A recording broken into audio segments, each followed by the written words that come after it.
The stagecoach wheels kicked up dust that coated Willa Daniels's dark blue traveling dress as she pressed her trembling hands against the worn leather seat, fighting the urge to tell the driver to turn around and take her back to Kansas City before it was too late.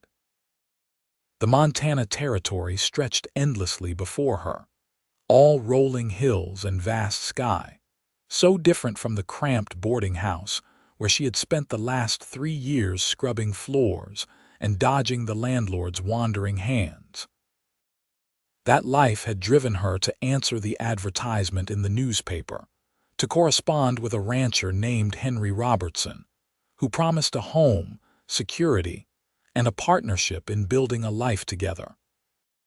His letters had been kind, thoughtful even, describing his ranch outside Hamilton with genuine warmth.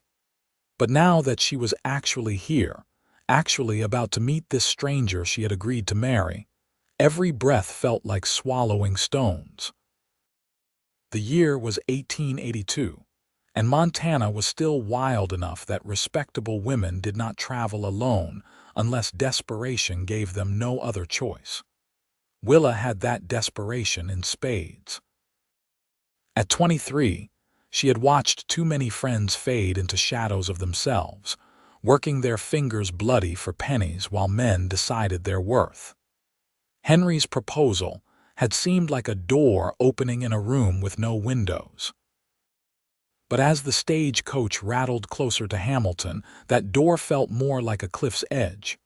"Hamilton, miss," the driver called down, his weathered face appearing in the window. "We'll be there in 10 minutes." Willa's stomach lurched. She touched the cameo brooch at her throat, the only thing of value she owned, a gift from her mother before fever had taken her 8 years ago. Her father had followed 6 months later, his heart giving out from grief and whiskey. She had no one. This marriage was her only path forward, yet her courage was abandoning her with each rotation of the wheels. The town emerged from the landscape like a promise that might be kept or broken. Wooden buildings lined a wide main street, horses tied to hitching posts, people moving about their business. The mountains rose in the distance, purple and imposing. It was beautiful in a harsh way, like something that would test you constantly, but might reward you for surviving. The stagecoach pulled to a stop outside the general store, and Willa's heart hammered so hard she thought she might faint. Women did not faint. Women endured. She had told herself this 1,000 times, but the words felt hollow now. The driver opened the door and offered his hand. Willa took it, stepping down onto the dusty street with legs that felt like water. Her small trunk landed beside her with a thud that seemed to seal her fate. This was real. This was happening. "Your husband meeting you here?" the driver asked, not unkindly. "I believe so," Willa managed, her voice barely above a whisper. She scanned the street, looking for a man who matched Henry's description. Tall, he had written, with dark hair and a scar on his left hand from a bad rope burn. She saw several tall men, none paying her any attention. Minutes passed. 5, then 10. The stagecoach driver tipped his hat and climbed back up, the coach rolling away and taking with it Willa's last connection to the world she knew. People walked past, casting curious glances at the young woman standing alone with a battered trunk, but no one approached. The afternoon sun beat down, and Willa felt sweat trickle down her spine beneath her high-necked dress. 15 minutes. 20. Fear began transforming into something sharper, something that made her hands shake for different reasons. Had Henry changed his mind? Had he seen her step off the coach and decided she was not what he wanted? She was plain, she knew that, with brown hair that never held a curl and a face too serious for real prettiness. Perhaps he had expected someone else, someone better. 30 minutes. Willa's courage, already threadbare, began to unravel completely. She could not stand here forever like forgotten baggage. She had no money for a return ticket, nowhere to go even if she did. Panic rose in her chest, sharp and suffocating. What had she done? What terrible mistake had she made, coming all this way to marry a stranger who apparently did not even want her enough to show up? Miss Daniels. Willa spun around so fast, she nearly lost her balance. A man stood behind her, and even through her panic, she registered that he was handsome in a rough way, with sun-darkened skin and eyes the color of summer grass. He was tall, probably in his late 20s, with dark hair that curled slightly at his collar and work-worn hands that he held awkwardly at his sides. One of those hands bore a thick scar across the palm. "Yes," she whispered. "Mr. Robertson." "Henry Robertson," he confirmed, and his voice was deep, apologetic. "I am so sorry I am late. One of my horses got spooked and broke through a fence. Took me longer than I thought to settle him and make repairs so the others would not follow." He looked genuinely distressed by his tardiness, which somehow made it worse. Willa felt tears prick her eyes, all the fear and anxiety of the past hour crashing over her at once. "I thought you had changed your mind," she said, and her voice cracked on the words. "I thought you saw me and decided you did not want to go through with it after all."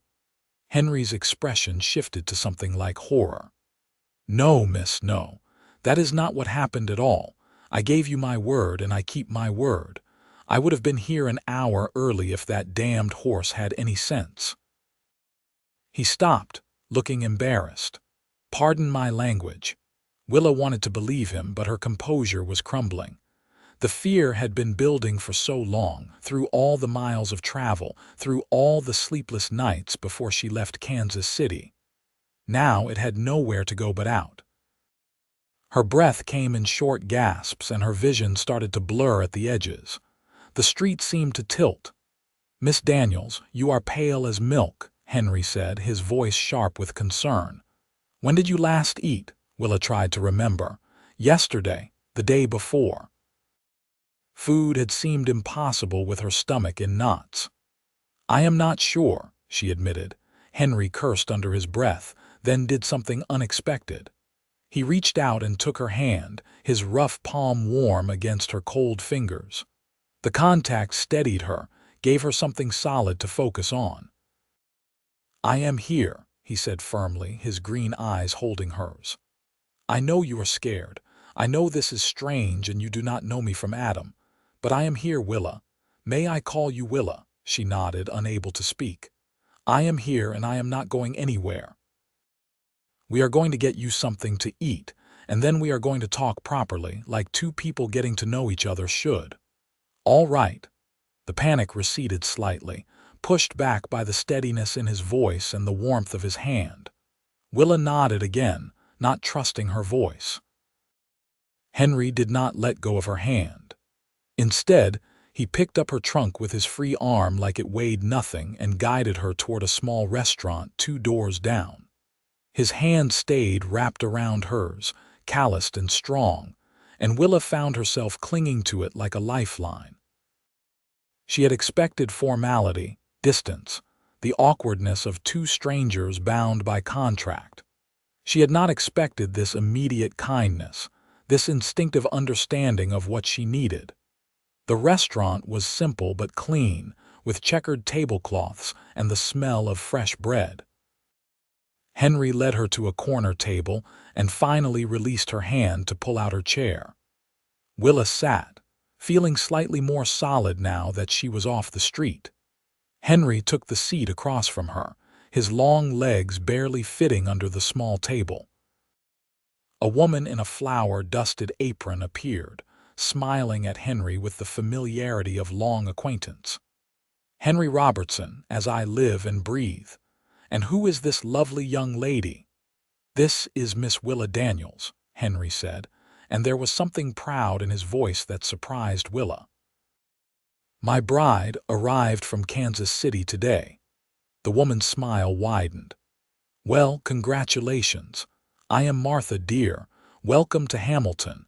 You must be starving after that journey. I will bring you our beef stew and fresh bread on the house for the occasion."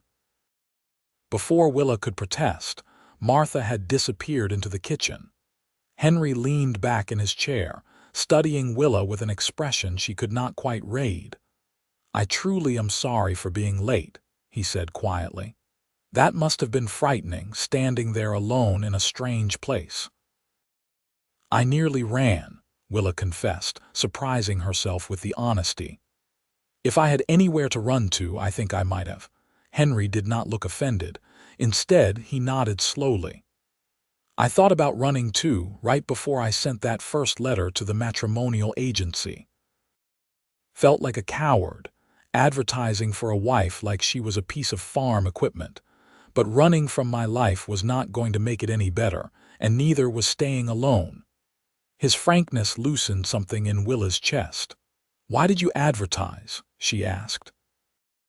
"You seem like the kind of man who could find a wife naturally enough."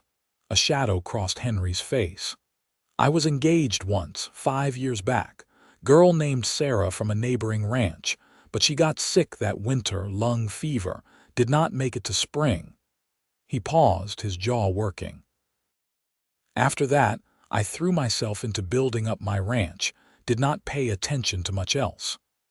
Woke up one day and realized I was 27 years old, living alone except for my horses, eating beans from a can for dinner because I could not be bothered to cook properly. That is not a life. That is just existing." Willa understood that distinction all too well. "I was existing too," she said softly. "Working at a boarding house in Kansas City, invisible to everyone except when they needed something scrubbed or carried. I wanted more, but I had no way to get it on my own." "So you answered my advertisement."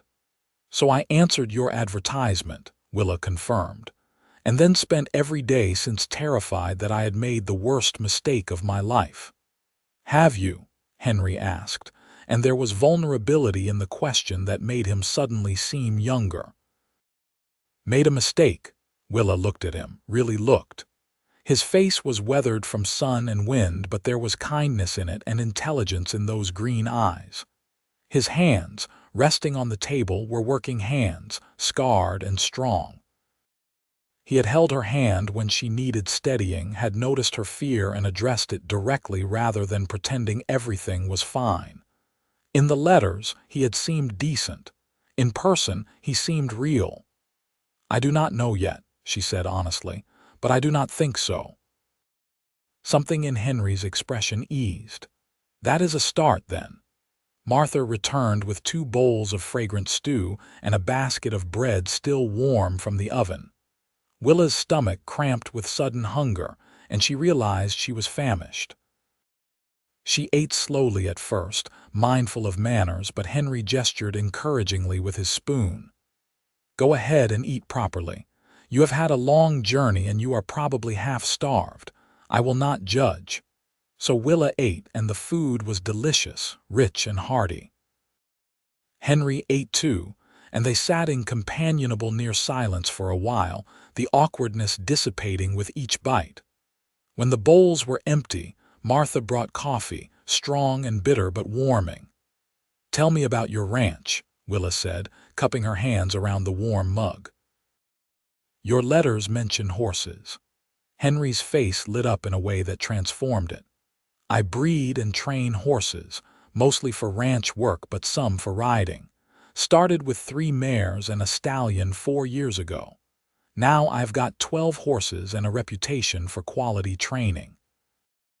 The ranch is not huge, about 200 acres, but it is good land with a creek running through it.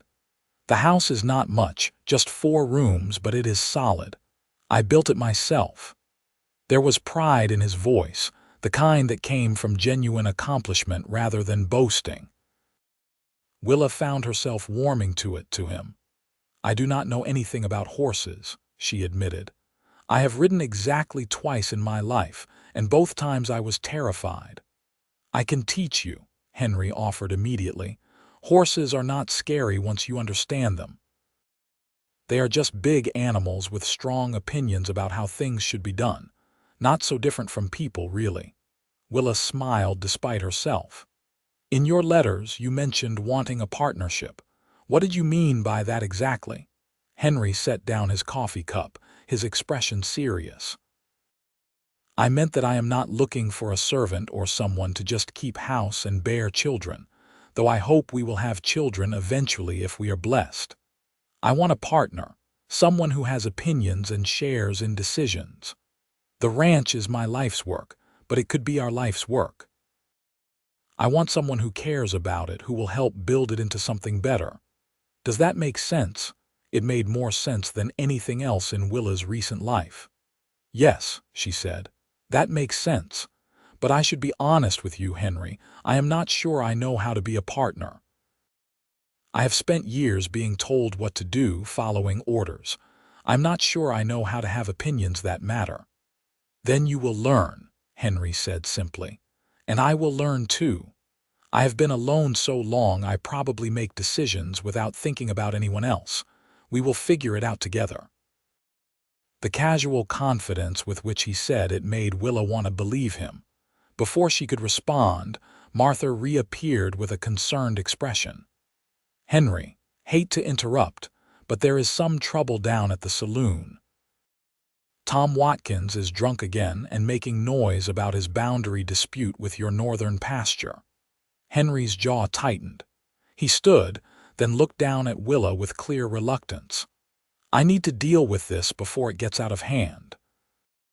Tom is mean when he is drunk, and if I do not settle him down, someone will get hurt. He paused. Will you wait here? I will be as quick as I can. Fear spiked in Willa again, the fear of being left alone in a strange place, but she pushed it down.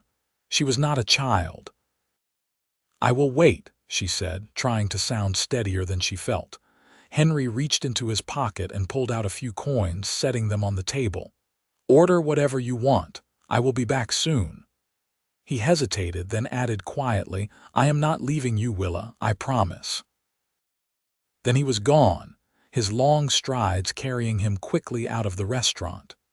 Willa sat alone at the table, fighting the urge to follow him or to flee in the opposite direction. Martha came over and sat down in Henry's vacated chair, which Willa appreciated. That man is one of the good ones, Martha said conversationally. I have known Henry since he came to Hamilton 4 years ago. Works himself near to death sometimes, but he is honest and fair. You could do a lot worse for a husband. You knew about me, Willa asked. Honey, everyone in Hamilton knows Henry sent for a bride. Town this size, news travels faster than lightning. We have all been curious, but curious in a good way. Henry deserves some happiness after losing Sarah. He told me about her, Willa said quietly. Martha nodded approvingly. Good. Some men would hide a thing like that, but not Henry. He wears his heart on his sleeve, that one. Makes him vulnerable, but it also makes him trustworthy. She patted Willa's hand. Give it time, dear. I know you are scared. Mail-order marriages are always a gamble. But my sense is that you two might be a good match. Willa wanted to believe her, but the fear was still there, coiled tight in her chest. What if I cannot be what he needs? What if I disappoint him? What if he disappoints you? Martha countered gently. Marriage is a risk for both people, dear. You just have to decide if he is worth the risk. Before Willa could respond, the door banged open and Henry strode back in, his expression stormy but his body apparently unharmed. He spotted Willa and his face cleared immediately. Sorry about that, he said, sliding back into his seat. Tom was too drunk to be reasonable, so I got the sheriff to lock him up for the night to sleep it off. We will deal with the boundary dispute when he is sober. He looked at Willa more closely. Are you all right? You look worried. I am fine, Willa said automatically, then corrected herself. No, actually I am not fine. I am still frightened and uncertain and feeling like I might have made a terrible mistake, but I am trying to be brave about it. Henry's expression softened. He reached across the table and took her hand again, that same steady warmth as before. "You are the bravest person I have met in a long time," he said quietly. "You traveled hundreds of miles to marry a stranger, left everything you knew behind, all for the chance at a better life. That takes more courage than anything I have ever done." "I lost all that courage standing on the street waiting for you," Willa admitted. "I felt like I was going to shake apart." "But you did not," Henry pointed out. "You stood there and waited, even though you were terrified. That is courage, Willa. Courage is not about not being scared. It is about being scared and doing the thing anyway." Willa felt tears prick her eyes again, but these were different tears. "You keep holding my hand," she whispered. "Does it bother you?" Henry asked, starting to pull away. "No," Willa said quickly, tightening her grip. "No, I like it. It helps." They sat like that for a moment, hands clasped across the table in a small restaurant in Hamilton, Montana territory. Two people who barely knew each other but were trying to build something that resembled trust. It was not love, not yet, but it was the beginning of something. "We should get married soon," Henry said eventually. "Tomorrow, if you are willing. Reverend Patterson can do the ceremony, but I want you to know that I will not rush anything else. When we get to the ranch, you will have your own room until you feel comfortable otherwise." "I meant what I said about partnership. That includes you having a choice in all of this." Willa was surprised by the relief she felt. She had expected that marriage would mean immediate intimacy, ready or not, and the thought had terrified her. "Tomorrow is fine for the wedding," she said. "And thank you for the other. That means more than you know." "I figured it might," Henry said gently. "Now, shall we get you settled at the boarding house for tonight? It is run by a nice widow named Mrs. Fletcher who does not gossip too much. You will be comfortable there." They left the restaurant, Henry carrying Willa's trunk again, and walked down the main street toward a tidy white house with a front porch. Henry did not take her hand this time, conscious of propriety, but he stayed close enough that their shoulders nearly brushed. The contact was reassuring. Mrs. Fletcher was indeed a nice widow, plump and motherly, who clucked over Willa and promised a hot bath and a soft bed. Henry paid for the room, then turned to Willa on the porch, the evening sun turning everything golden. "I will pick you up tomorrow morning at 9, he said. "We will go to the church, have a simple ceremony, and then head out to the ranch. Does that suit you?" "Yes," Willa said, and realized she meant it. Tomorrow she would marry this stranger, this kind man with sad eyes and rough hands. Tomorrow her entire life would change. The fear was still there, but it had been joined by something else, a small, fragile hope. "Sleep well, Willa," Henry said softly. Then, with a tip of his hat, he was gone, walking down the darkening street toward wherever inn he was staying. Willa stood on the porch for a long moment, watching him go, one hand pressed to her racing heart. Then she went inside to prepare for her wedding day. The morning dawned clear and bright, and Willa woke with her stomach in knots again. Mrs. Fletcher brought her breakfast in bed, eggs and toast and coffee, but Willa could barely eat. The widow helped her dress in the only good dress she owned, a simple green cotton that brought out the color of her eyes, and braided her hair into a coronet that made her look older, more dignified. "You are a lovely bride," Mrs. Fletcher said warmly. "That Henry Robertson is a lucky man." Willa was not sure about that, but she appreciated the sentiment. When the clock struck 9, she went downstairs to find Henry waiting in the parlor, and the sight of him made her breath catch.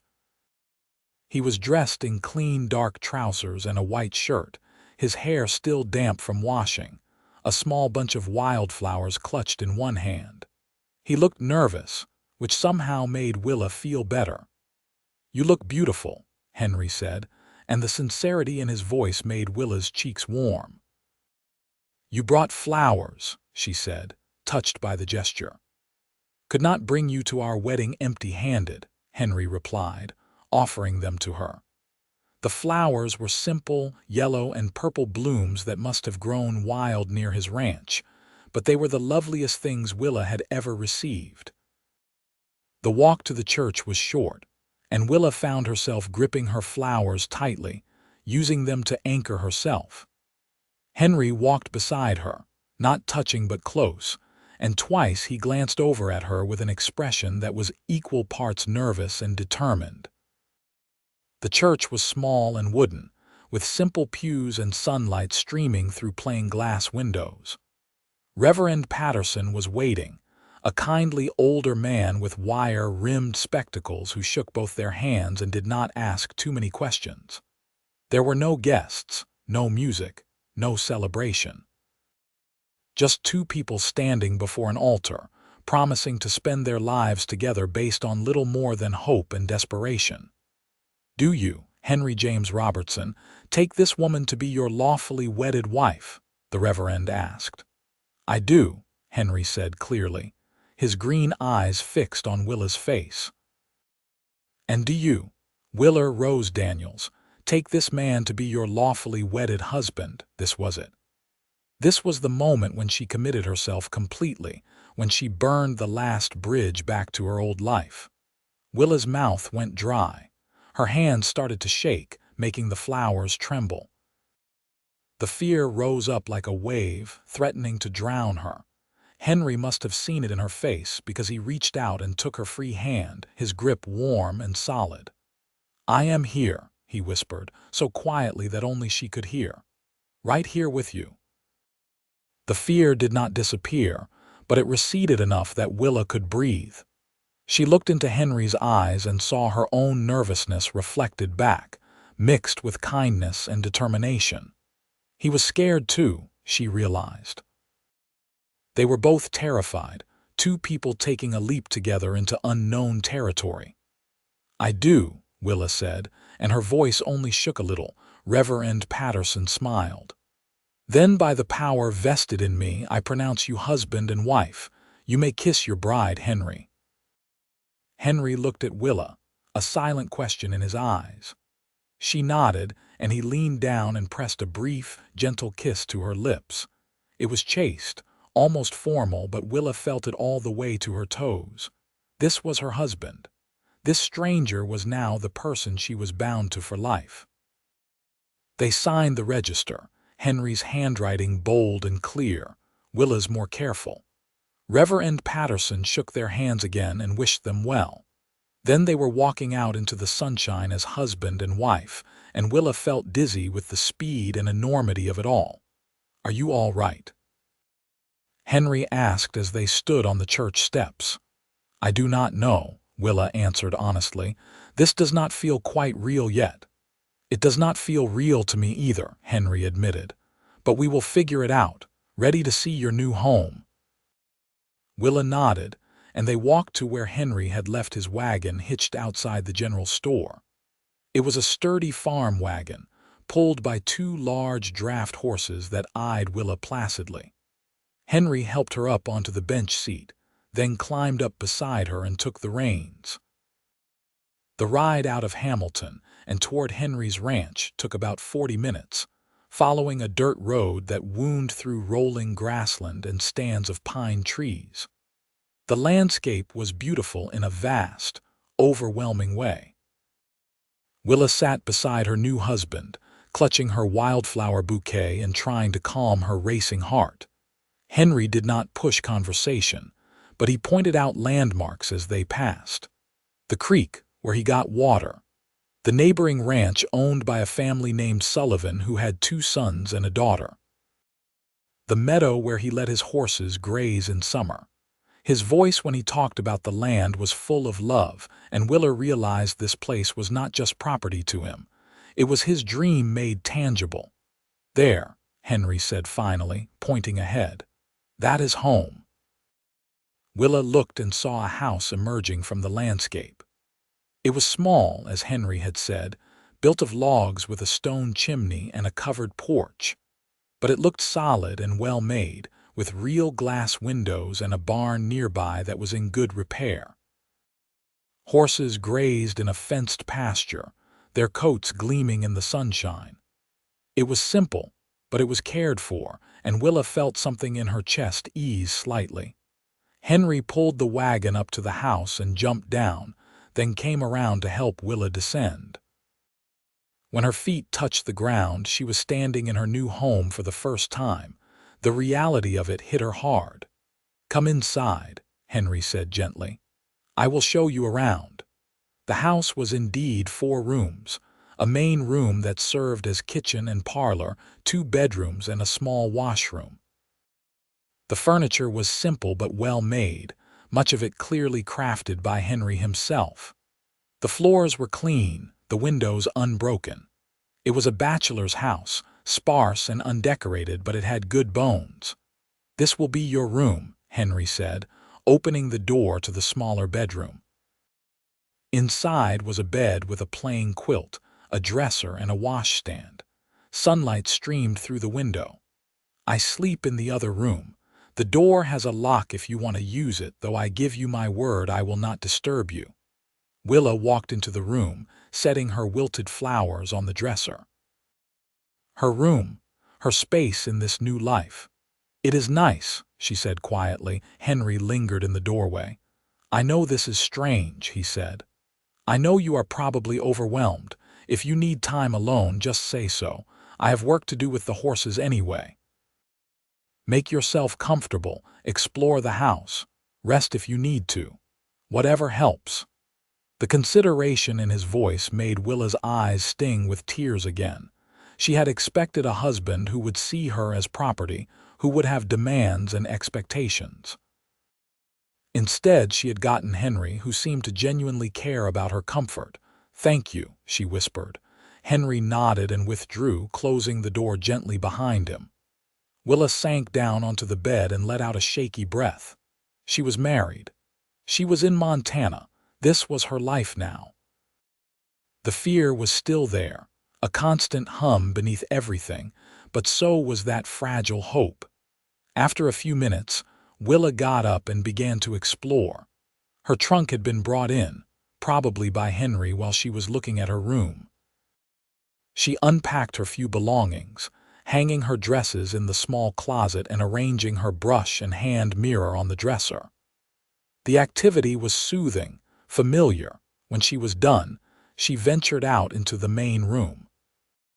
Through the window, she could see Henry in the pasture with the horses, his voice carrying faintly as he talked to them. He moved with easy confidence, clearly in his element. Willa watched him for a moment, this man who was now her husband, and tried to imagine a future where this all felt normal. The kitchen area had a good stove and a pump for water, which was a luxury Willa had not expected. There were basic supplies in the cupboards, flour and beans and coffee, but nothing fresh. No vegetables, no eggs, no meat beyond some salted beef. Willa had been cooking for large groups at the boarding house for years. She knew how to make something from nothing, but this sparse bachelor kitchen was going to require some work. She was examining the cupboards when the door opened and Henry came in, wiping his hands on his trousers. "Everything all right?" he asked. "Fine," Willa said. "I was just looking at what you have for cooking. You were not exaggerating about the beans from a can." Henry had the grace to look embarrassed. "I am not much of a cook. I keep meaning to plant a garden, but I never seem to find the time." "Well, I am a good cook," Willa said, surprising herself with the firmness in her voice. "But I will need supplies. Fresh vegetables, eggs, some better cuts of meat.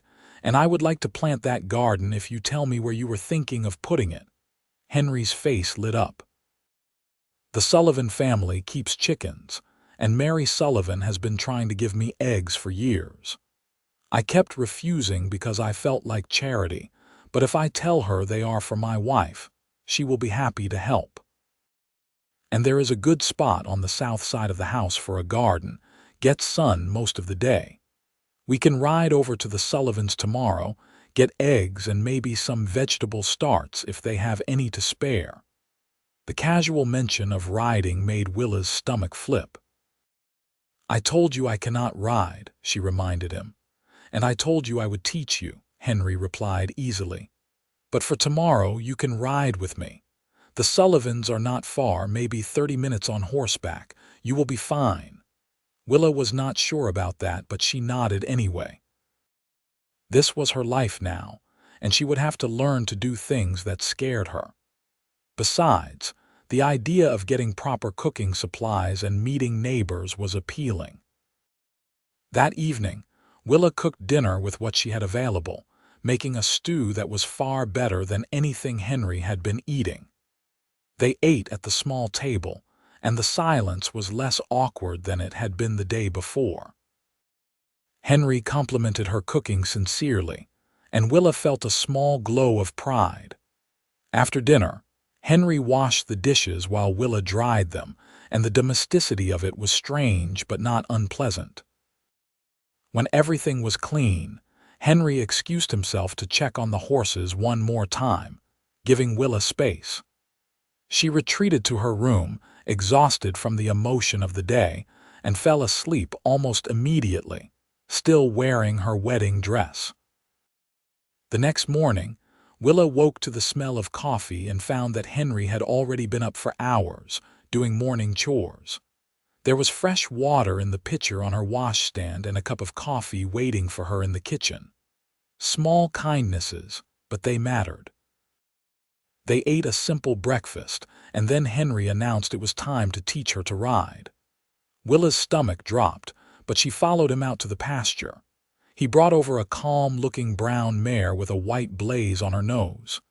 "This is Daisy," Henry said, stroking the mare's neck. "She is the gentlest horse I have, perfect for beginners. I want you to just get to know her first, let her smell you, touch her so you understand she is just an animal, not a monster." Willa approached cautiously, extending her hand. The mare sniffed her palm with soft breath, and Willa was surprised by the warmth of her nose. Henry showed her how to stroke the mare's neck, how to read her body language. "Horses are prey animals," Henry explained. "They are always a little nervous because their instinct is to watch for danger. But they are also social and form bonds. If you are calm and confident, Daisy will trust you." Willa was neither calm nor confident, but she tried. Under Henry's patient instruction, she learned how to approach the horse, how to put on the saddle and bridle, how to mount. It was awkward and frightening, being so high off the ground on an animal that could bolt at any moment. But Henry stayed close, one hand on the bridle, talking to both her and the horse in that same steady voice. "You are doing great," he said encouragingly. "Just sit there for a minute, get used to the feeling. Daisy is not going anywhere." Willa clutched the saddle horn with white knuckles, but gradually her death grip eased. The mare stood patiently, occasionally flicking an ear or shifting her weight. Henry kept talking, his voice a soothing background that helped Willa breathe through her fear. "Ready to walk a little?" Henry asked after a while. "I suppose," Willa said shakily.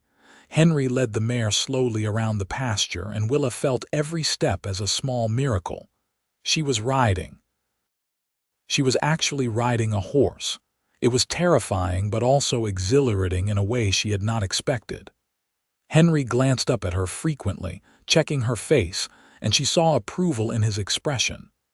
"You are a natural," he said, which Willa suspected was a lie, but it was a kind lie. After about 20 minutes, Henry helped her dismount, and Willa's legs were shaky from tension. But she had done it. She had ridden a horse and survived. "That was harder than I thought it would be," she admitted. "First time always is," Henry said, "but you did well. Tomorrow we will go a little further, and before you know it, you will be riding alongside me with no trouble." Willa was not sure about that, but she appreciated his confidence. They saddled up Henry's horse, a tall black gelding named Midnight, and Henry mounted easily. Then he reached down and pulled Willa up behind him in a move that was startlingly intimate. She had to wrap her arms around his waist to stay seated, and she could feel the warmth of him through his shirt, the solid strength of his body. "Hold on tight," Henry said, and then they were moving, the horse's gait smooth and ground eating. The ride to the Sullivans was beautiful, through meadows full of wildflowers and along the same creek that ran through Henry's property. Willa held onto her husband and tried not to think too hard about how strange this all was. Her arms were around a man she barely knew. She was traveling to meet strangers who were now her neighbors. Everything about her life had changed in a matter of days. The Sullivan Ranch was larger than Henry's, with a big house and multiple outbuildings. As they rode up, several people emerged: a tall man with graying hair, a stout woman with a kind face, and 3 young people who were clearly their children. The oldest son looked to be about 30, the second son perhaps 25, and the daughter maybe 21 or 22. "Henry Robertson," the woman called out happily. "And this must be your bride. We heard you got married yesterday." Henry dismounted and helped Willa down, keeping a steadying hand on her elbow. "Tom and Mary Sullivan, these are my neighbors and friends. And this is Ben, their oldest, Jack, and their daughter Rose. Everyone, this is my wife Willa." Willa found herself shaking hands and being welcomed warmly. Mary Sullivan immediately took her under her wing, chattering about how wonderful it was that Henry had finally found someone and how lonely he must have been all this time. Tom Sullivan shook Henry's hand with genuine pleasure, and the sons were friendly in a reserved way. Rose, the daughter, gave Willa a sympathetic smile that suggested she understood how overwhelming this all was. "Come inside," Mary insisted. "I have fresh bread just out of the oven and we can talk properly." The Sullivan kitchen was large and bustling, and Mary sat Willa down at the table with a cup of tea and a thick slice of warm bread with butter. Henry and Tom went outside to talk about horses, leaving Willa with the women. Rose sat down beside her while Mary bustled about. "Marriage by correspondence must be terrifying," Rose said quietly. "You are very brave." "I do not feel brave," Willa admitted. "I feel like I am pretending to be brave and hoping no one notices." Rose laughed. "That is what bravery is, I think. Henry is a good man, though. He was kind to my brother Ben when Ben was having trouble with a horse that had been mistreated. Spent hours helping him gentle it, would not take any payment. You could have done much worse." Willa was learning this, the way the whole community seemed to speak well of Henry. It was reassuring, but it also added pressure. Everyone expected this marriage to work, expected her to make Henry happy. What if she could not? What if she was not enough? Mary returned with a basket overflowing with eggs. "Take these," she insisted. "And I have some vegetable starts in the greenhouse that you are welcome to. Tomatoes, peppers, beans, squash. I always grow too many. And Rose, go get some of those preserves we put up last year. Willa will need supplies." Before Willa could protest, she was being loaded down with food and advice and offers of help. It was overwhelming but also touching. These people, who did not know her at all, were welcoming her as one of their own simply because she was married to Henry. When the men returned, Tom was insisting that Henry take a young rooster and 2 more hens to start his own flock. "Cannot have your wife without fresh eggs," he said firmly. "And Mary has been wanting to thin out the coop anyway." They left the Sullivans loaded down with supplies, the chickens secured in a crate on Henry's saddle. Willa rode behind Henry again, her arms around his waist, and felt slightly less terrified than she had on the way there. Maybe this was how courage worked, she thought. You did the scary thing once, and then it was slightly less scary the next time. Back at the ranch, Henry built a quick temporary coop for the chickens while Willa put away the supplies Mary had sent. The kitchen was beginning to look like a real kitchen, with eggs and preserves and vegetables. Willa felt a stirring of something that might have been pride. This was hers. This kitchen, this house, this life. She could shape it into something good. That afternoon, Henry showed her the spot he had picked for the garden and helped her plant the vegetable starts. It was hard work, digging in the earth and setting the small plants carefully, but it was satisfying too. Willa's hands got dirty and her back ached, but she liked the tangible progress, the way she could see what she had accomplished. "You are good at this," Henry observed, watching her work. "I like growing things," Willa said. "My mother had a garden when I was young. I have not had the chance to keep one since she died, but I remember helping her. The way she talked to the plants told them to grow strong." "Did it work?" Henry asked, amused. "The garden always thrived," Willa said with a small smile. "So maybe it did." They worked together until the sun started to sink, and then went inside to clean up for dinner. Willa cooked a proper meal with the fresh supplies, roast chicken and vegetables, and Henry ate like he had not seen food in weeks. "This is amazing," he said around a mouthful. "I forgot what real cooking tasted like." "You could have learned to cook yourself," Willa pointed out. "Probably," Henry admitted, "but I was stubborn about it. Cooking felt like giving in to being alone somehow. Like if I admitted I needed to cook properly, I was admitting I was going to be alone forever." Willa understood that kind of stubborn, self-defeating logic. She had done similar things, refusing to make her boarding house room homey because that would mean accepting that life as permanent. "Well, you are not alone now," she said softly. Henry looked at her across the table, his green eyes serious. "No, I am not. Neither are you, Willa. I know you are still scared, and I know this is strange, but you are not alone anymore." Something in Willa's chest cracked open slightly, letting in a thin stream of light. She was not alone. For the first time in 8 years, since her father died and left her to fend for herself, she was not alone. The fear was still there, but it was not the only thing anymore. The days began to settle into a rhythm. Henry woke early to tend the horses, and Willa made breakfast. They worked together on various projects around the ranch, fixing fences and building a proper chicken coop and tending the garden.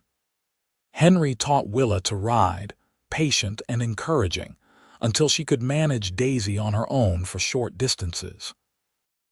Willa cooked meals that made Henry close his eyes in appreciation, and she began to add small touches to the house. Curtains for the windows and a tablecloth for the table, little things that made it feel more like a home. They talked more easily now, sharing stories about their pasts. Henry told her about growing up on a small farm in Missouri, about his parents who had both died in a wagon accident when he was 20, about drifting west in search of something he could not name until he found this land and knew he was home. Willa told him about her childhood before her parents died, about the good years when her father had work and her mother sang while she cooked, and then about the hard years after, bouncing between relatives who did not want her until she was old enough to work and support herself. "You have had a difficult life," Henry said one evening as they sat on the porch watching the sunset. "So have you," Willa pointed out, "I suppose. But I got to build something, chase a dream. You were just surviving." "I am still surviving," Willa said quietly. "I have not figured out how to do more than that yet." Henry reached over and took her hand, a gesture that had become almost natural between them. "You are doing more than surviving, Willa. Look at what you have done here in just 2 weeks. The garden is thriving, the house looks like a home. I am eating real food for the first time in years. That is not just surviving, that is building a life." Willa wanted to believe him, but the fear was always there, waiting. She kept expecting something to go wrong, for Henry to realize he had made a mistake, for this fragile piece to shatter. She had learned young that good things did not last, and trusting this happiness felt dangerous. But Henry was patient. He never pushed, never demanded more than she could give. He kept his promise about her room, never crossing that threshold uninvited. They lived as partners, sharing work and meals and conversation, but not yet sharing a bed. Willa was grateful for that, even as she started to wonder what it would be like to truly be Henry's wife in every sense. One afternoon, about 3 weeks after the wedding, a rider came up the road at a gallop. Henry went out to meet him, and Willa followed, curious. The rider was young, maybe 17, and he was out of breath. "Mr. Robertson," he gasped, "there has been an accident. My father sent me to fetch you. One of the Sullivan boys, Jack, got thrown from a horse and he is hurt bad. We need help moving him." Henry did not hesitate. "I will be right there." He turned to Willa. "I have to go. Will you be all right here alone for a few hours?" Fear spiked immediately. Willa had never been alone at the ranch before. Henry was always nearby, a reassuring presence, but she pushed the fear down. She was not helpless. She was a grown woman who could manage a few hours on her own. "I will be fine," she said, hoping she sounded convincing. Henry studied her face, seeing through the lie. He came close and took both her hands. "You will be fine," he said firmly.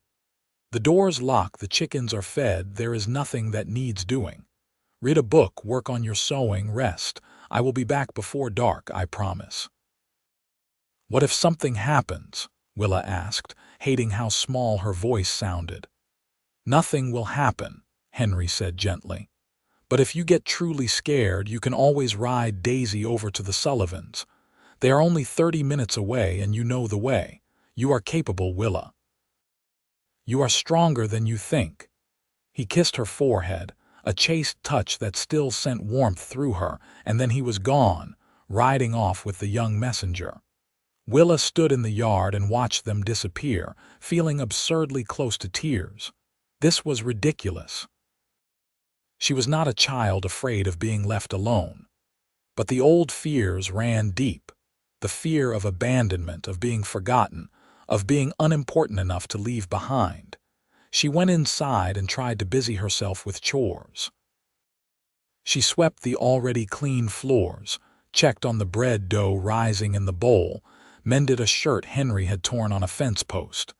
But the house felt too empty, too quiet. Every creak of the boards made her jump. The isolation that had felt peaceful when Henry was nearby now felt oppressive. Hours passed. The sun began to sink toward the horizon. Willa made dinner, setting aside a plate for Henry and eating her own portion without tasting it. Where was he? He had said before dark, but dark was coming soon. What if something had happened to him? What if the Sullivans' accident had turned worse and Henry had been hurt trying to help? The fears spiraled, irrational but overwhelming. Willa found herself on the porch, watching the road, her heart pounding. The sky turned orange, then purple, then deep blue. Stars began to appear. Henry was not back. Willa was on the verge of panicking, trying to decide if she could manage to saddle Daisy in the dark and ride to the Sullivans when she heard hoofbeats. A single rider appeared, silhouetted against the last light. Henry. Relief hit her so hard that her knees went weak. Henry dismounted and hurried to the porch, taking in Willa's white face immediately. "I am so sorry," he said, his voice rough with fatigue and concern. "Jack was hurt worse than they thought. We had to splint his leg properly and get him settled before I could leave. I rode as fast as I could." "I thought something had happened to you," Willa whispered. And then to her horror, she started to cry, all the fear and anxiety of the past hours spilling out. Henry did not hesitate. He pulled her into his arms, holding her close while she sobbed into his shirt. "I am here," he murmured into her hair. "I am here, Willa. I am sorry I scared you. I am here." Willa clutched at him, feeling foolish and vulnerable but unable to stop. She had been so scared, and she had not fully realized until this moment how much she had come to rely on Henry's presence, on knowing he was nearby. "I am pathetic," she choked out. I cannot even handle a few hours alone without falling apart." "You are not pathetic," Henry said firmly. He pulled back enough to look at her, his hands on her shoulders. "You have been alone for years, having to be strong every moment with no one to lean on. It makes sense that being alone feels dangerous. But you are not alone anymore, Willa. I came back, just like I said I would." "I will always come back." "You cannot promise that," Willa said, wiping at her eyes. "People leave, people die. You cannot promise you will always come back." Henry's expression turned somber. "You are right. I cannot promise I will live forever. But I can promise that I will never leave you on purpose. I can promise that as long as I am alive, I will come back to you. That will have to be enough." It was not enough, not really, but it was more than Willa had ever had before. She nodded shakily, and Henry pulled her close again, just holding her as the stars came out overhead. They stood like that for a long time, until Willa's breathing evened out and the panic receded. "Come inside," Henry said eventually. "You saved me dinner, did you not? Let us eat and I will tell you about Jack. He is going to be fine, by the way. Broken leg, but a clean break. He will heal." They went inside, and Willa reheated Henry's dinner while he washed the dust off his hands and face. The normalcy of it was soothing. Henry ate and told her about the accident, how Jack had been trying to break a young horse that was not ready and had been thrown. The bone had been sticking out, and they had to set it before they could move him. It had been gruesome and difficult, but Henry spoke matter-of-factly about it, describing how Tom and Ben had held Jack while Henry and Mary had done the actual setting and splinting. "You know how to set bones?" Willa asked, surprised. "Basic doctoring is a necessary skill out here," Henry said. "Nearest real doctor is 2 towns over, takes half a day to fetch him. If someone is hurt, you do what you can until proper help arrives." He paused. Mary was worried that Rose saw too much, that it was not appropriate for a young lady, but Rose did not flinch. Handed me the bandages and held the lantern steady. She is tougher than her mother gives her credit for. Willa thought about Rose with her sympathetic smile and quiet strength. "I like her," she said. "She was kind to me when we visited." "The whole Sullivan family is good people," Henry agreed. "We are lucky to have them as neighbors." After dinner, Henry hesitated at the doorway to his room. "Will you be all right tonight?" he asked. "After earlier, I mean. If you would be more comfortable, I could sleep on the floor in the main room just so you know someone is nearby." Willa was tempted, but she shook her head. "I will be fine. I was just being foolish." "You are not being foolish," Henry corrected gently. "But all right. Sleep well, Willa. Good night, Henry." Willa retreated to her room, but she left the door slightly ajar, comforted by the knowledge that Henry was just across the hallway. She could hear him moving about, the creak of his bed as he lay down, and the sounds were reassuring. She was not alone. Henry was right there, just a few feet away. She fell asleep more easily than she expected and woke to find sunlight streaming through her window and the smell of coffee in the air. Henry was already up, making breakfast this time, probably to give her a chance to sleep in after her difficult evening. The gesture touched her. Life continued.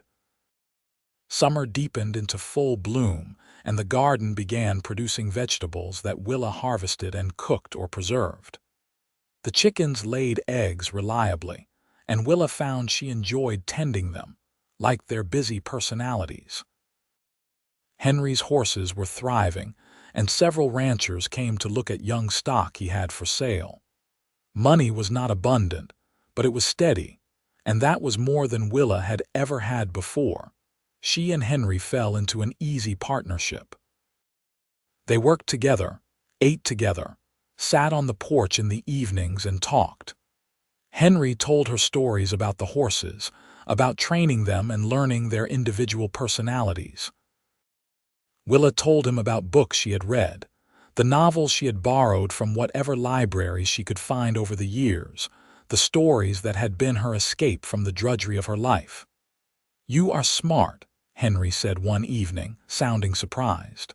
"Really smart. You talk about those books like you understand them better than the people who wrote them." Willa shrugged, uncomfortable with the praise. "I just read a lot. It was all I had to do in the evenings at the boarding house." "It is more than that," Henry insisted. "You see things, make connections." "I like listening to you talk." The compliment made Willa's cheeks warm. She was not used to being valued for her mind. Henry seemed to genuinely enjoy her company, not just tolerate it, and that was new and wonderful and terrifying all at once. One night, about 2 months after the wedding, a storm rolled in fast. Willa had seen storms before, but Montana storms were different, violent, and sudden. The wind picked up to a howl, and rain began lashing the windows in sheets. Lightning cracked across the sky, illuminating the bedroom in harsh flashes. Thunder followed almost immediately, shaking the house. Willa tried to be brave, but she had never liked storms. She burrowed under the quilt, trying to block out the noise, but another crack of thunder made her yelp despite herself. A moment later, there was a soft knock on her door. "Willa, are you all right?" Willa sat up, clutching the quilt. "I am fine," she called back, but her voice shook. The door opened a crack and Henry peered in, his hair tousled from sleep. "You do not sound fine. Can I come in?" "Yes," Willa said, and Henry entered, closing the door behind him against the howling wind. He was wearing sleep pants and nothing else, and Willa tried not to notice the breadth of his shoulders, the way the lightning illuminated the planes of his chest. "Storms do not bother you?" she asked. "I am used to them," Henry said, "but I know they can be frightening." He hesitated. "Would you like company? I can sit with you until it passes, if that would help." Willa knew she should say no, should maintain proper boundaries, but she was tired of being brave, tired of pretending she was not scared. "Yes, please," she whispered. Henry pulled the chair from the corner over to the bedside and sat down, his presence immediately comforting. Another flash of lightning, another boom of thunder. Willa flinched, and Henry reached out and took her hand. "Talk to me," he said. "Tell me about your favorite book. Distract yourself." So Willa talked, describing Jane Eyre, which she had read 3 times and loved fiercely. Henry listened, asking questions, and Willa found herself relaxing despite the storm raging outside. His hand was warm around hers, his voice steady when he spoke. The storm became background noise instead of an overwhelming terror. "You would have liked Jane," Willa said. "She was brave when she had no reason to be. She survived terrible things and still managed to find happiness." "She sounds like you," Henry said quietly. Willa looked at him, surprised. "I am not brave." "Yes, you are," Henry said with conviction. "You came out here alone to marry a stranger. You face down your fears every single day. You are the bravest person I know, Willa." The sincerity in his voice made her breath catch. In the darkness, with the storm providing cover, she found the courage to say something she had been thinking for weeks. "I am glad I married you, Henry. I was not sure at first, but I am glad now." Henry's hand tightened around hers. "I am glad too," he said roughly. "So damn glad." The air between them felt charged, more intense than the lightning outside. Willa was acutely aware of his nearness, of his bare skin and sleep-warm scent. She wanted, suddenly and fiercely, to close the distance between them, to know what it would feel like to truly be his wife. But before she could find the courage to act on the impulse, Henry was pulling back, releasing her hand. "Storm is passing," he said, his voice carefully neutral. "You should get some sleep." Disappointment flashed through Willa, sharp and unexpected, but she nodded. "Thank you for staying with me." "Anytime," Henry said, and then he was gone, slipping back out into the hallway and closing the door gently behind him. Willa lay back down, but sleep was a long time coming. Something had shifted between them tonight. Some invisible line had been approached if not crossed. She was starting to feel things for Henry that went beyond gratitude or partnership. She was starting to fall in love with her husband, and that was the most terrifying thing yet. The next morning was awkward. Henry was up and out with the horses before Willa even woke, and when they did see each other at breakfast, he was polite but distant. Willa tried not to feel hurt, but she did. Had she done something wrong? Had she been too needy, too demanding? The distance continued for days. Henry was not unkind, but he was not warm either. He worked from dawn to dusk, ate quickly, and retreated to his room early. Willa felt the loss of their easy companionship like a physical ache. She had gotten used to having him nearby, to their conversations and small touches. Now it felt like he was avoiding her, and she did not understand why. Finally, nearly a week after the storm, Willa could not take it anymore. She cornered Henry in the barn where he was brushing down midnight, her hands on her hips and her expression stormy. "What did I do wrong?" she demanded. Henry looked up, startled. "What? You have been avoiding me for days," Willa said, trying to keep her voice steady. "You barely speak to me, you leave early and come back late. If I did something to offend you, just tell me what it was so I can apologize or fix it." Henry set down the brush and ran a hand through his hair, looking uncomfortable. "You did not do anything wrong, Willa." "Then why are you avoiding me?" "Because," Henry said, and then stopped. He looked at her, really looked at her, and something vulnerable flashed across his face. "Because that night during the storm, sitting with you, I wanted things I had no right to want, and I needed some distance to get my head straight." Willa's heart started to pound. "What things?" Henry laughed, a short, humorless sound. "Come on, Willa, you are smart enough to figure it out. I wanted to kiss you.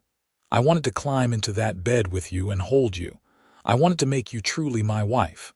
But I promised you time, and I do not break my promises. So I have been keeping my distance, trying to remember that you deserve better than a husband who cannot control himself." Willa stared at him, processing this. Henry wanted her. He had been avoiding her because he wanted her and was trying to be respectful of the boundaries they had set. It was not rejection. It was the opposite.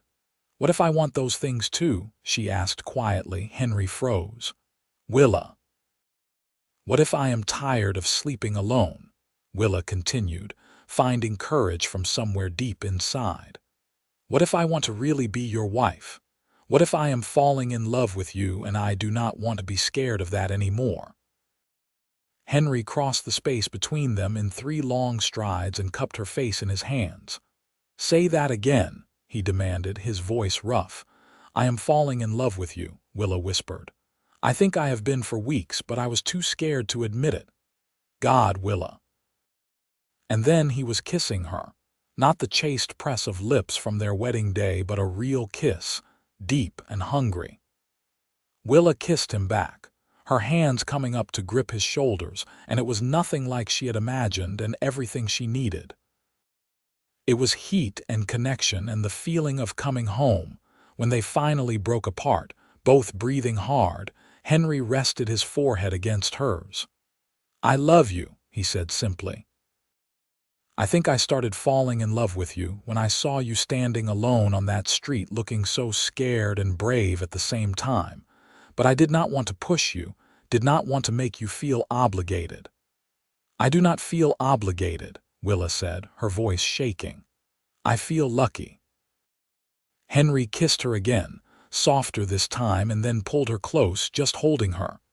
They stood in the barn like that, wrapped around each other while the horses shuffled and nickered nearby. "Come inside," Henry murmured against her hair. "Let me love you properly." Willa nodded, and hand in hand, they walked back to the house. There was no fear now, no hesitation. Just 2 people who had found each other against all odds, ready to become truly married in every sense of the word. That night was a revelation. Henry was patient and gentle. attentive to Willa's needs and inexperience. He made her feel beautiful and wanted and safe. And when it was over, when they lay tangled together in Henry's larger bed, Willa felt like all the broken pieces of her life had finally come together into something whole. "No going back to separate rooms," Henry said sleepily, his arm tight around her waist. "No going back," Willa agreed, and she meant it. This was where she belonged, in this bed, in this house, with this man. She had found her home. The summer faded into fall, and Willa and Henry's marriage deepened into something rich and real. They worked together on the ranch, Willa taking on more responsibility with the horses as her confidence grew. Henry was a patient teacher, and Willa discovered she had a knack for understanding the animals, for reading their moods and needs. The garden produced bountifully, and Willa spent long hours preserving vegetables for the winter, filling the pantry with jars of tomatoes and beans and pickles. The chickens thrived, and she sold excess eggs in town, enjoying having her own small income. It was nothing like the drudgery of the boarding house. This was work that mattered, that she could see the results of, that built something lasting. In October, Willa realized her monthly courses had not come. She waited another week to be sure, and then told Henry one evening over dinner. "I think I am with child," she said, and her voice shook with a mixture of joy and terror. Henry's face lit up like the sun. He came around the table and pulled her into his arms, kissing her soundly. "That is wonderful," he said, his voice thick with emotion. "You are going to be a mother. We are going to have a family. Are you happy?" Willa asked, needing to hear it. "Happier than I thought I could be," Henry said. "I love you, Willa. I love the life we are building. A baby makes it perfect." Willa let herself believe him, let herself feel the joy without the fear crowding it out. They were going to have a baby. She was going to be a mother. It was terrifying and wonderful all at once. Winter came, and Willa's belly began to swell. Henry was ridiculously protective, trying to keep her from doing any heavy work, which Willa found both annoying and endearing. She was pregnant, not fragile, but she loved how much he cared. Mary Sullivan came to visit often, bringing advice and hand-me-down baby clothes and assurances that childbirth was not as terrible as everyone said. Rose came too, fascinated by the idea of a baby, and the three women spent long afternoons sewing tiny clothes and preparing the small second bedroom as a nursery. "You seem happy," Rose observed one day as they worked on a quilt together. "I am," Willa said, and realized it was true. "I was so scared when I first came here, certain I had made a terrible mistake. But Henry is kind and good, and this life is everything I hoped for and more." "You love him," Rose said, not a question. "I love him," Willa confirmed. "More than I thought possible." It is strange falling in love after you are already married, but maybe it is better this way. We built our love instead of assuming it would just be there. Rose smiled. "I think that is the best kind of love, the kind you choose every day." As winter deepened and Willa's pregnancy progressed, she found herself grateful in ways she had never been before. Grateful for this house that was warm against the cold. Grateful for the food in the pantry that she and Henry had grown and preserved. Grateful for her husband, who rubbed her aching back and told her she was beautiful even as she felt like an ungainly cow. Grateful for the life growing inside her, a tangible symbol of the new beginning she had found. The baby came in late March, during a late snowstorm that reminded Willa painfully of that night months ago, when Henry had sat with her through the thunder. But this time, Henry was right beside her through every contraction, holding her hand and wiping her face and telling her she was doing wonderfully even when she was certain she was dying. Mary Sullivan was there too, serving as midwife, her capable hands and calm voice guiding Willa through the terrifying process of bringing new life into the world. And then, after hours of pain that seemed endless, there was a baby's cry, thin and reedy but the most beautiful sound Willa had ever heard. "A boy," Mary announced, placing the tiny, squalling bundle in Willa's arms. "A perfect, healthy boy." Willa looked down at her son, at his red, wrinkled face and tiny fists, and felt her heart expand in a way she had not known was possible. This was her child, hers and Henry's. A living, breathing miracle. Henry was crying unashamedly, his hand gentle on the baby's dark head. "He is perfect," he whispered. "You are perfect. Thank you, Willa. Thank you for giving me this." "Thank you for giving me a reason to be brave enough to come here," Willa replied, her own tears streaming down her face. "For holding my hand that first day when I had lost all my courage. For being exactly what I needed." They named the baby Thomas James Robertson, after both their fathers, and Tom Sullivan was ridiculously pleased to have a child named after him, even partially. The whole Sullivan family came to visit, bringing food and gifts and congratulations. The ranch, which had felt empty and echoing when Willa first arrived, now felt full of life and love. The first year of Thomas's life was exhausting and wonderful. Willa had never been so tired, but she had also never been so content. She watched her son grow and change daily, watched Henry transform into a devoted father who would abandon any chore to play with his boy. The love she felt for her little family was almost overwhelming in its intensity. The ranch prospered. Henry's reputation as a horse trainer grew, and he had more business than he could handle. He hired a young man from town, a kid named Paul who was good with animals and eager to learn.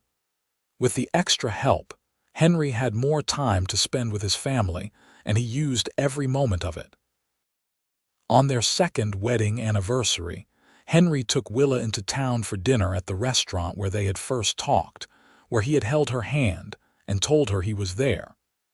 They left Thomas with Mary Sullivan, who was delighted to watch him, and enjoyed an evening alone together. "Do you ever regret it?"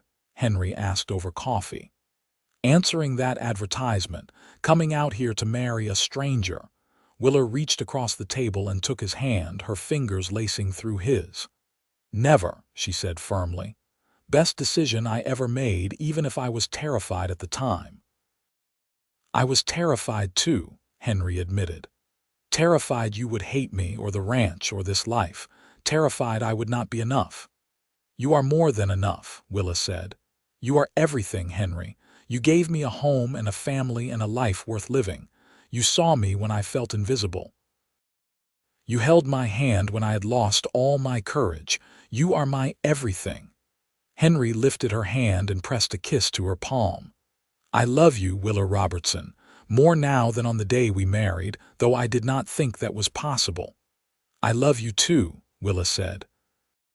"Thank you for being patient with me. Thank you for waiting until I was ready to love you back." They finished dinner and walked through town hand in hand, just as they had walked through life together, facing challenges side by side, building something beautiful out of fear and hope and determination. When they returned to the ranch and collected their sleeping son from the Sullivans, Willa stood on the porch for a moment, looking out at the darkening land. The mountains rose in the distance, solid and unchanging. The creek murmured nearby. The horses nickered softly in the barn. This land had seemed so harsh and alien when she first arrived. Now it was home, as familiar and beloved as breathing. "Coming inside?" Henry asked from the doorway, Thomas cradled against his chest. "Just taking a moment," Willa said. "Remembering what it felt like to stand here for the first time, so scared I thought I would shake apart." Henry came to stand beside her, his free arm coming around her waist. "You did not shake apart. You got braver instead." "Only because you held my hand," Willa said softly. "I will always hold your hand," Henry promised, "for as long as we both live. I am here, Willa. I will always be here." They stood together as the stars came out, a family bound by love that had grown from the smallest seeds of hope and courage into something strong and enduring.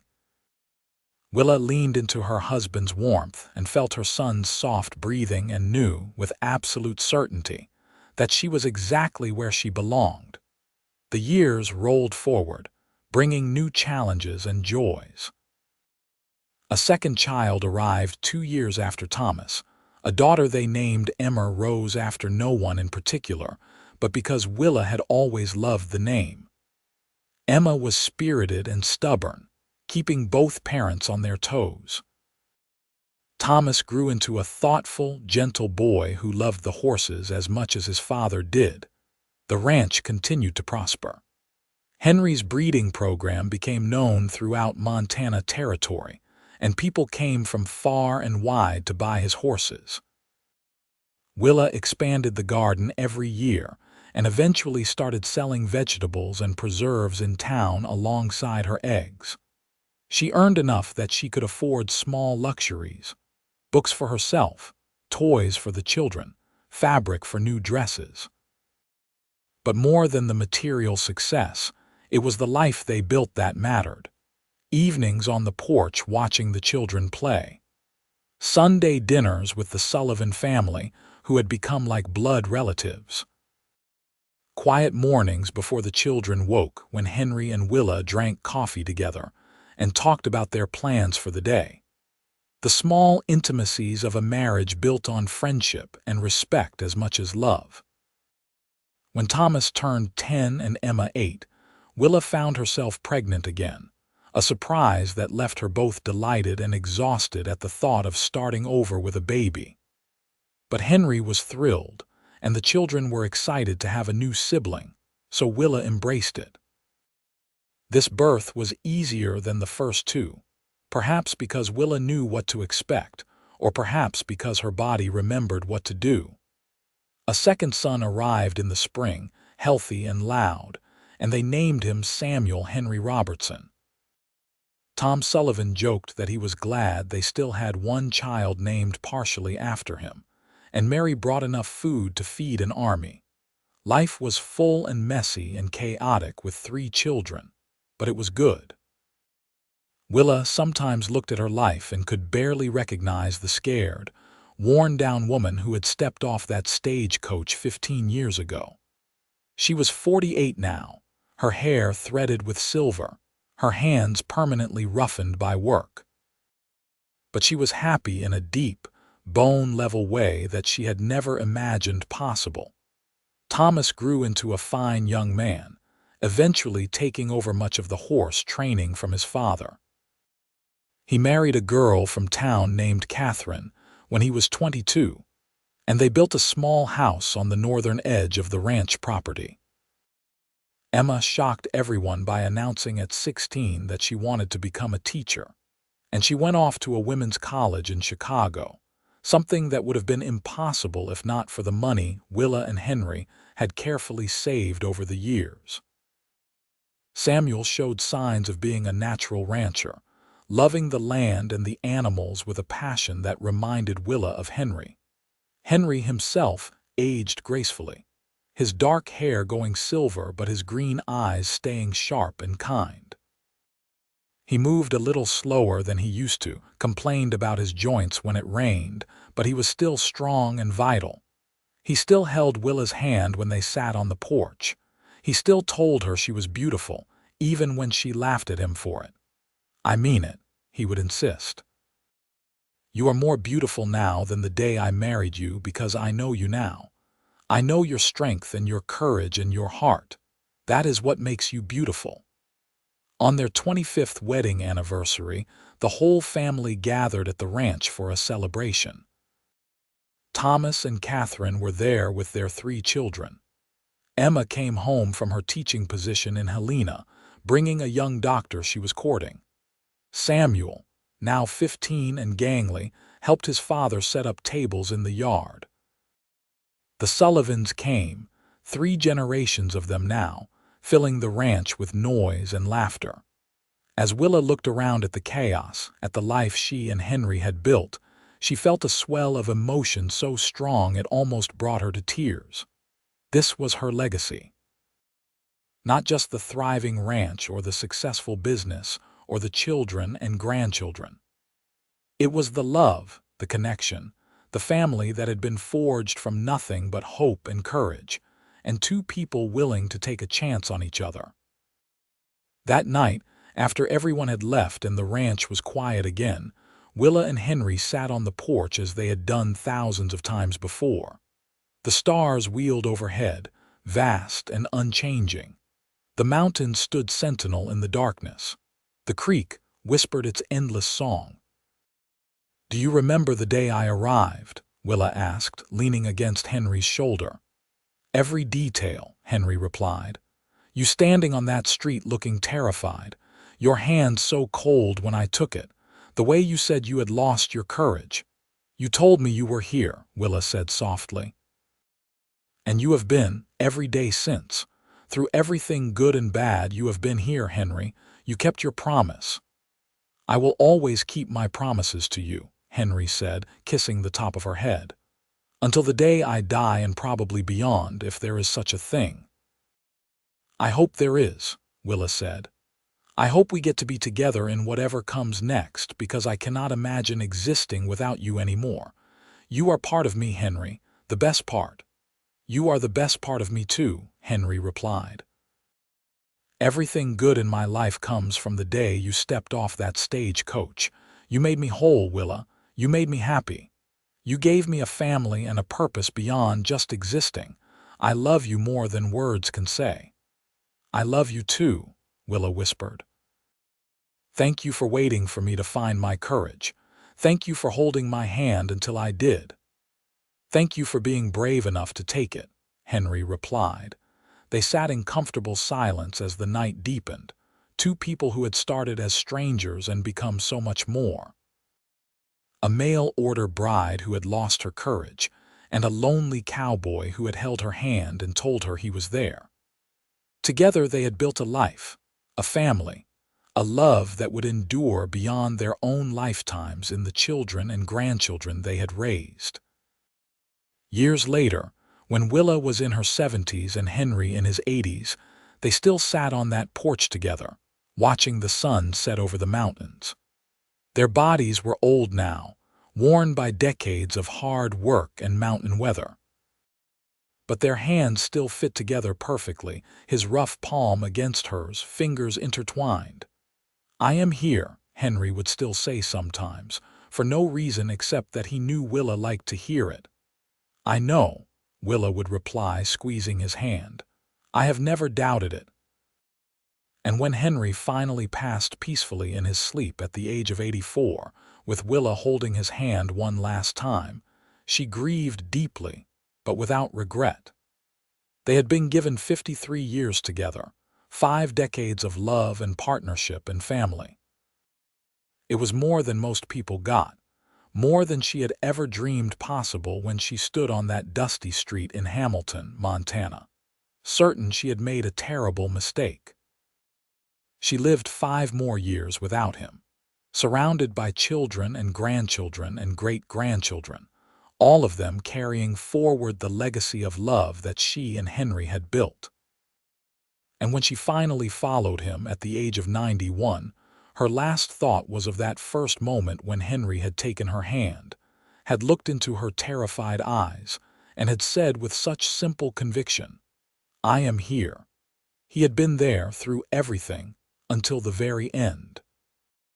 And Willa died believing, as Henry had, that they would find each other again in whatever came next, because love like theirs did not end. It transformed, it endured, it became part of the very fabric of the world, woven into the land they had worked, and the family they had raised, and the life they had built together from nothing but courage and hope, and 2 hands clasped together in the Montana dust.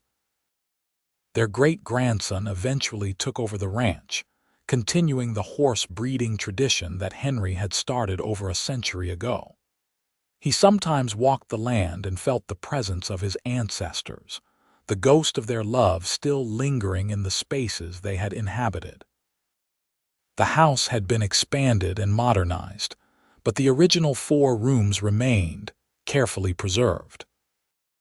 In the small cemetery on the hill overlooking the ranch, 2 headstones stood side by side. Henry James Robertson, 1855–1939. Beloved husband, father, grandfather, I am here. Willa Rose Robertson, 1859–1944. Beloved wife, mother, grandmother, you held my hand until I found my courage. They rested together in the land they had loved, the land that had witnessed their transformation from strangers to soulmates. And on quiet evenings when the wind blew just right, you could almost hear them still sitting on that porch, talking softly, their hands clasped together for eternity. The story of the mail-order bride who lost her courage and the cowboy who held her hand and said, "I am here," became family legend, passed down through generations. It became a reminder that love is not always easy or immediate, that sometimes the best love grows slowly from seeds of kindness and patience and courage. That sometimes the scariest decisions lead to the most beautiful outcomes. That sometimes, when you have lost all your courage, the right person will hold your hand until you find it again. And in Hamilton, Montana, where the mountains still rise purple against the sky and the creeks still murmur their endless songs, the legacy of Henry and Willa Robertson endures. Not just in the bloodline they created or the ranch they built, but in the story of their love, a love that proved that taking a chance on a stranger could sometimes lead to finding your home, your heart, and your happily ever after.